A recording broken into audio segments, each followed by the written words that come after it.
My name is Emily, and I am 32 years old. This is the story of how I learned that sometimes the people closest to you can wound you the deepest, and how telling your truth is the only way to heal. Even when your own mother tells you to stop dwelling, what happened after she said those words was even worse, but I promise I will tell you everything. Stick around to the end for the full story. And if you know what it feels like to be told your feelings aren't valid, please hit that like button. Also, let me know in the comments where you're watching from. If you're new here and this story resonates, please subscribe for more stories like this. I always thought my family was normal. Not perfect, sure, but who is? We had our ups and downs. Holidays were sometimes a little tense, but underneath it all, I believed there was a foundation of love and support.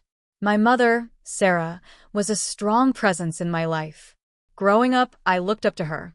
She was capable, organized, always seemed to know what to do. My father, Tom, was quieter, more laid back.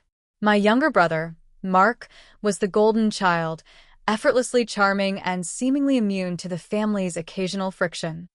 The friction, I realize now, often revolved around unspoken expectations, buried resentments, and a strange inability to deal with anything remotely uncomfortable.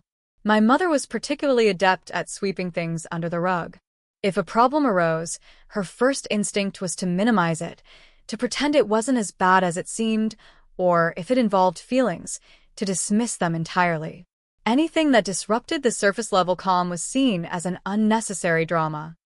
As I got older, this tendency of hers started to grate on me. I was a sensitive child, and I grew into a woman who valued honesty and emotional expression. When I tried to talk about something that was bothering me, something serious that had happened, something that had caused me pain, her reaction was rarely what I needed. There was no gentle inquiry, no validation of my feelings. More often than not, there was a subtle shift in focus, a quick change of subject, or a direct statement that implied I was overreacting. It started small.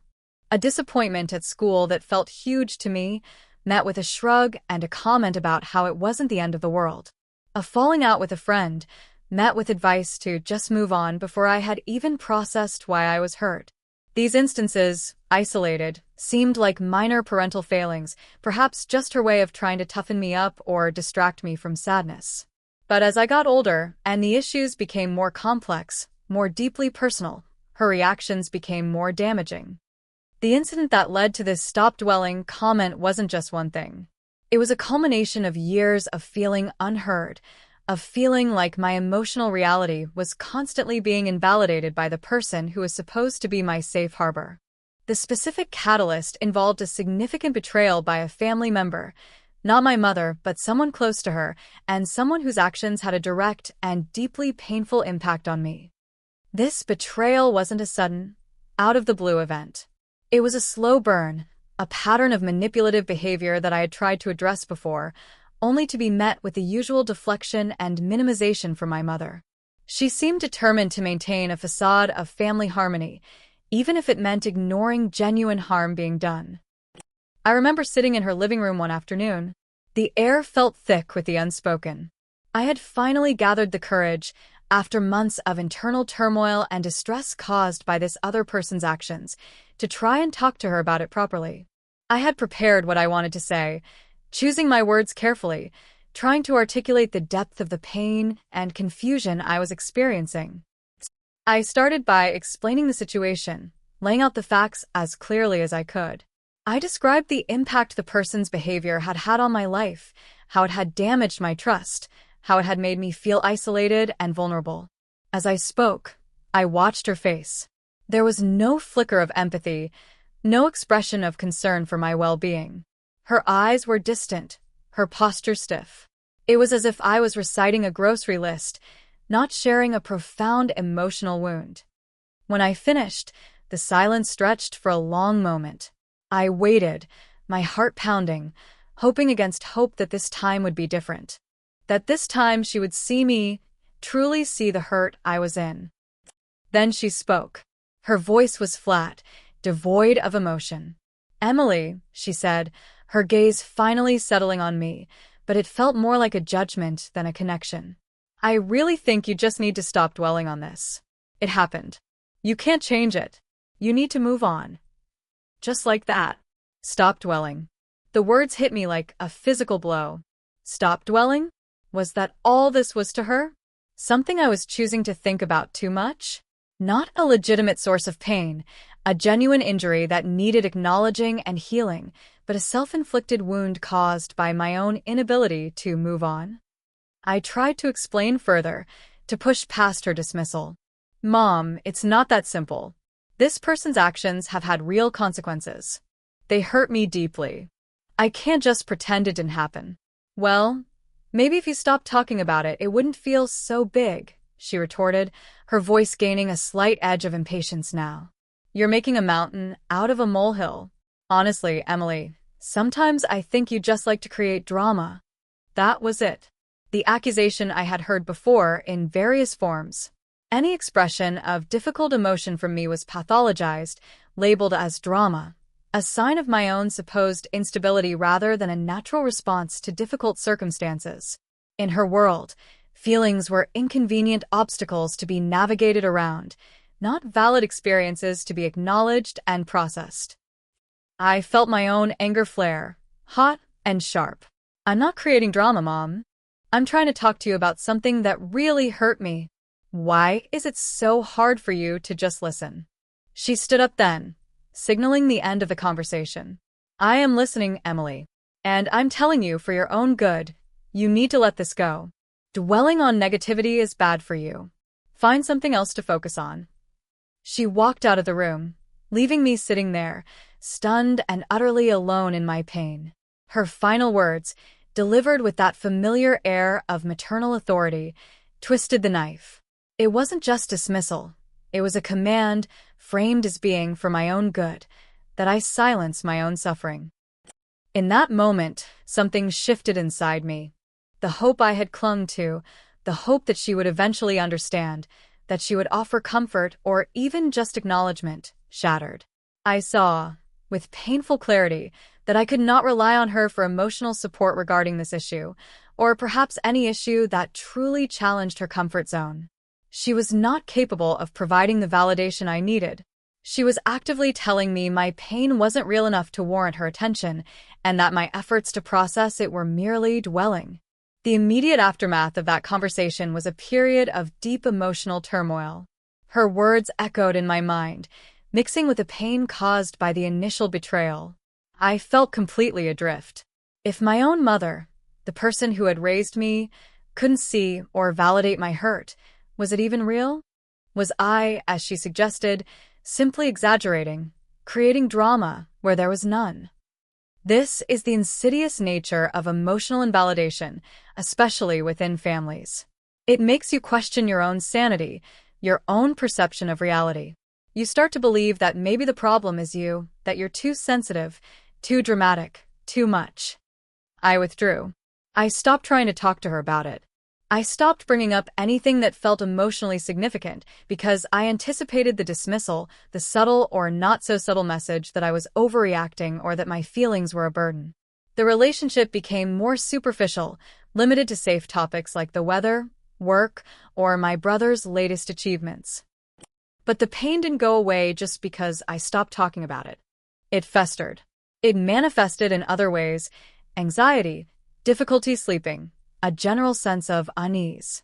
The lack of resolution, the feeling that I had been wronged and then silenced by the very people who should have supported me, weighed heavily on my spirit. The person who had betrayed me continued to be a presence in family gatherings, and my mother's insistence on maintaining appearances meant I was often expected to interact with them as if nothing had happened. This was excruciating. Every forced smile, every polite exchange felt like a fresh betrayal, a tacit agreement with my mother's narrative that my pain was something to be ignored or suppressed. This period felt endless. I was stuck in a cycle of hurt, silence, and resentment. I felt trapped by the family dynamic, unsure of how to break free without causing an even bigger rupture, which, ironically, was exactly what my mother seemed determined to avoid at all costs. The fear of being the one who caused problems was powerful. I tried different coping mechanisms. I threw myself into work. I tried distracting myself with hobbies. I talked to friends who were supportive but couldn't fully understand the complex history and dynamics at play. I knew I needed to deal with this, but my mother's voice was a constant internal barrier. Stop dwelling. It was a command to silence my own inner dialogue, to shut down the process of healing that requires acknowledging and processing pain. The turning point came gradually, fueled by a growing sense of desperation and a dawning realization that my mother's dismissal was not about me being problematic, but about her inability to handle difficult emotions or conflict. It wasn't a reflection of my reality. It was a reflection of her limitations. I started reading books about toxic family dynamics, emotional invalidation, setting boundaries. I began to understand the patterns of behavior I had been subjected to my entire life. My mother's avoidance of conflict wasn't healthy. It was a form of emotional neglect. Her inability to validate my feelings wasn't just a personality quirk. It was damaging to my sense of self-worth and my ability to trust my own perceptions. The betrayal itself was one layer of pain, but my mother's reaction added another, deeper layer. It made me question my place in the family, my value.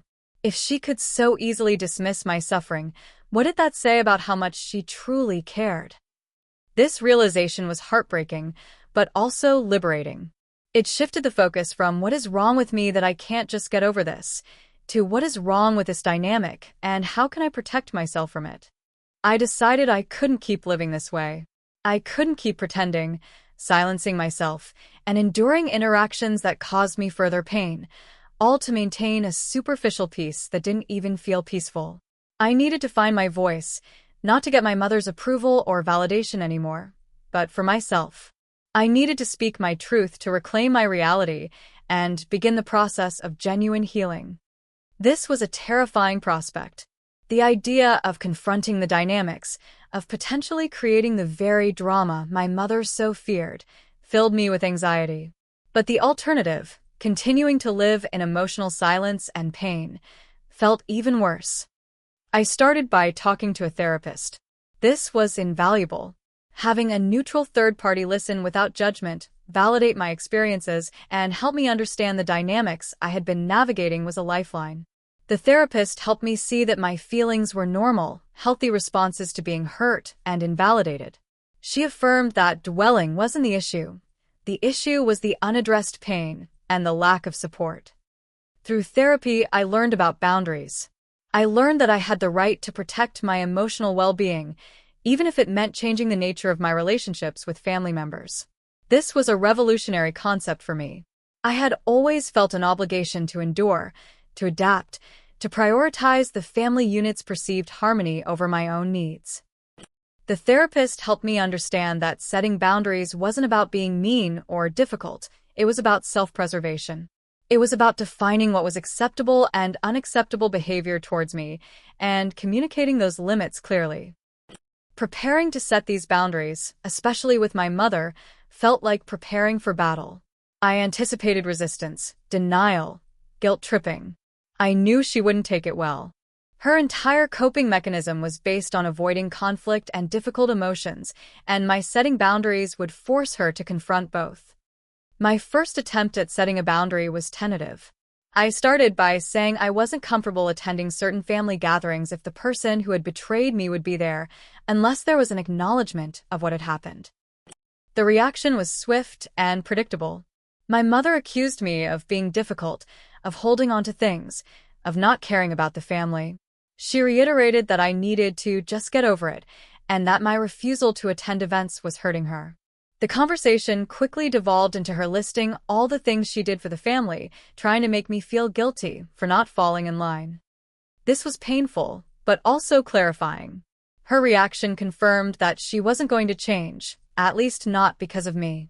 She was going to continue prioritizing her comfort and the facade of harmony over my emotional needs. This realization, though sad, solidified my resolve. My boundaries weren't about changing her. They were about protecting myself. I became more assertive, guided by my therapist and my own growing sense of self-worth. I stopped answering phone calls when I didn't feel up to navigating her emotional landscape. I declined invitations that would put me in uncomfortable situations. When she made dismissive comments about my feelings or my past, I didn't engage in the same old arguments. Instead, I would calmly state my truth or simply end the conversation. For instance, if she said, "You're still upset about that? You need to stop dwelling." Instead of getting defensive, I learned to say something like, "Mom, I understand you see it differently, but this was deeply hurtful to me, and I'm still processing it. I'm not going to debate my feelings with you." Or, in moments where I knew she wouldn't hear me, I'd simply say, "I'm not going to talk about this with you," and change the subject or politely excuse myself. This shift in my behavior baffled and angered her. She was used to me trying to gain her understanding, to pleading my case. My newfound calm assertion, my refusal to engage in the usual dance of invalidation and defensiveness, stripped her of her usual tools. She escalated her tactics, moving from subtle guilt trips to more overt criticism and complaint to other family members. This period was incredibly difficult. My boundaries were constantly tested. There were tearful phone calls from my mother, full of accusations and emotional manipulation. She told me I was ruining the family, that I had changed, that I was being cold and unfeeling. Other family members, caught in the middle or siding with my mother's narrative, sometimes pressured me to make peace, or just let it go for her sake. But this time I didn't cave. I held firm. It wasn't easy. There were nights I cried, doubting myself, wondering if I was making a terrible mistake, if I was losing my family. But then I would remember the years of feeling invisible, the pain of being told to stop dwelling on legitimate hurt, and I would strengthen my resolve. My mental and emotional health were worth fighting for. The climax came during a family event, ironically one I had initially planned to avoid, but decided to attend on my own terms.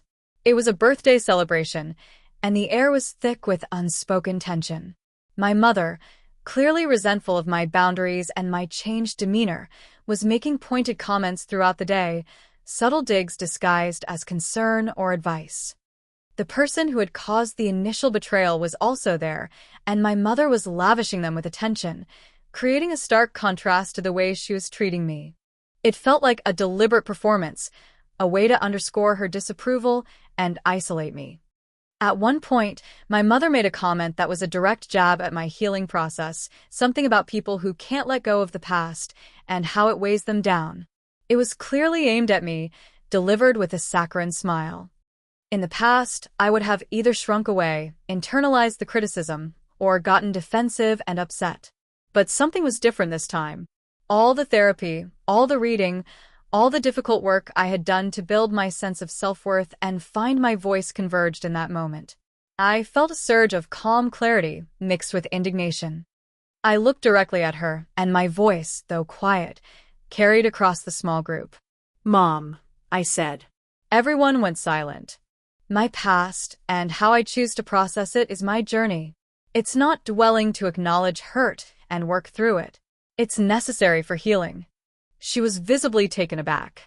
She hadn't expected me to respond directly, especially not in front of others. Her smile faltered. "Well, I just think it's healthier to focus on the positive," she said, trying to regain control. "And sometimes," I responded, holding her gaze, "focusing on the positive means acknowledging what wasn't positive so you can move forward in a healthy way. Telling someone to stop dwelling is telling them to bury their pain. And that's not healthy for anyone." The silence that followed was deafening. You could feel the tension radiating off my mother. She looked angry, her face tight. Other family members shifted uncomfortably, unsure where to look. I hadn't raised my voice. I hadn't yelled or made a scene. I had simply stated my truth, calmly and directly. She didn't have a quick comeback this time. She sputtered something about not wanting to argue, and the conversation awkwardly splintered into forced small talk. That moment was terrifying, but also incredibly empowering.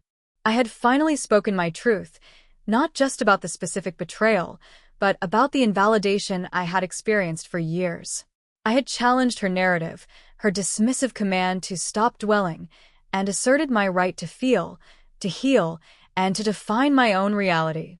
The immediate consequence of that confrontation was a period of heightened tension. My mother was cold and distant.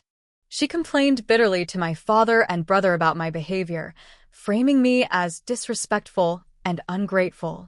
For a while, communication with her became minimal, limited to practical necessities exchanged via text. My father was caught in the middle. He wasn't malicious, but he was passive. He rarely challenged my mother and often just tried to smooth things over, which in this context meant tacitly supporting her position by not rocking the boat. He didn't understand the depth of the emotional issues at play and saw it primarily as a conflict between two stubborn women. My brother, true to form, largely avoided the drama, sometimes offering well-meaning but unhelpful advice to just try and get along. The family dynamics had irrevocably changed. There was no magical reconciliation, no sudden understanding on my mother's part. She never apologized for telling me to stop dwelling, or for the years of invalidation. She simply retreated into her resentment. But the change wasn't in her, it was in me. By speaking my truth, by setting and maintaining my boundaries, I had redefined my relationship with my family and, more importantly, with myself. I no longer sought her approval or validation. I no longer molded myself to fit her expectations or the family's unspoken rules. I learned to trust my own feelings, my own perceptions. The pain from the initial betrayal and from my mother's reaction didn't vanish overnight, but its power over me diminished significantly. It was no longer a festering wound kept secret. It was a scar I could acknowledge and integrate into my story. Finding my healing voice wasn't just about speaking up in moments of conflict. It was about giving myself permission to feel, to grieve, to process, without judgment. It was about recognizing that my emotional landscape was valid, even if others refused to navigate it with me. It was about understanding that healing isn't about forgetting or moving on before you're ready. It's about acknowledging the hurt, understanding its impact, and integrating it into your life story in a way that allows you to live authentically. My relationship with my mother remains complex and somewhat strained. We have a relationship now, but it is different. It operates within the boundaries I set. We can talk about safe topics. There are moments of connection, but there's also a persistent undercurrent of unresolved issues. I accept that she may never fully understand or validate my experience, and I have grieved the loss of the mother-daughter relationship I wished I had. The process of setting boundaries and speaking my truth came at a cost. It created distance, tension, and discomfort within the family system. But the alternative, staying silent and shrinking myself, was costing me my well-being, my authenticity, and my peace. I learned that speaking your truth isn't always about changing the other person. Often, it's about liberating yourself. It's about refusing to participate in a dynamic that harms you. It's about honoring your own feelings and needs. Being told to stop dwelling was a pivotal moment. It was the moment I fully grasped that I couldn't heal within the existing family structure if that structure demanded my silence and self-denial. It forced me to look outside of it, to build my own support system, to find my own voice, and to become my own advocate. Healing isn't linear. There are still days when the old hurts sting, or when the family dynamics are challenging to navigate. But I am no longer the same person who sat in that living room, pleading for understanding and being told to stop dwelling. I am stronger, more resilient, and anchored in my own reality. My voice, the one that was silenced for so long, is now a source of strength. It allows me to stand firm in my boundaries, to express my needs, and to connect with others who have similar experiences. It is my healing voice, and it tells me that my feelings are valid, my experiences matter, and I have the right to take up space in the world, pain and all, as I navigate my journey towards wholeness. It tells me that dwelling isn't the problem, denial is, and that acknowledging is the first step to truly moving forward. Thank you for listening to my story. If this resonated with you, if you've ever been told to minimize your pain or silence your truth, please share your experience in the comments below. Let's build a community of validation here. If this story spoke to you, please hit that like button to let me know. And don't forget to subscribe for more stories about navigating complex relationships and finding your voice. Remember to speak your truth. Your feelings are valid, and you are not alone.